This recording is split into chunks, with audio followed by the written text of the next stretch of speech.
Dans les couloirs de l'hôpital Severo Ochoa à Madrid, les images font froid dans le dos. Une centaine de patients atteints du Covid-19 ont été munis de masques et installés là où il restait de la place. Ce jeudi, le nombre de personnes atteintes par le coronavirus en Espagne s'élève à plus de 56 000. Les hôpitaux sont saturés.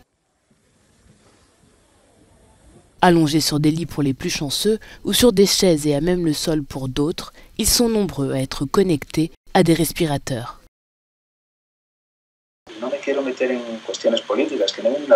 Je ne veux pas parler de politique parce que ce n'est pas le moment, mais quand j'entends à la télévision qu'il y a suffisamment d'équipements, alors que mes collègues et moi-même nous plaignons ce matin du manque de matériel, je n'arrive pas à le croire. Lorsque ce fameux comité de crise du gouvernement dit que nous avons tout, on est bien loin de la vérité. Et quand ils disent que nous avons 300 000 kits de tests, eh bien, les avoir est une chose, mais il faut que ces tests soient testés par des professionnels qui savent comment le faire, sinon, à quoi bon les utiliser ?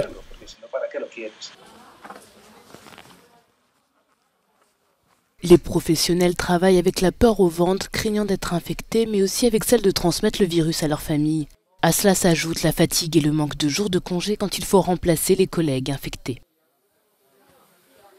Dans la région de Madrid, il y a des dizaines de milliers de personnes qui présentent des symptômes bénins qui n'ont pas été testés et qui restent à domicile.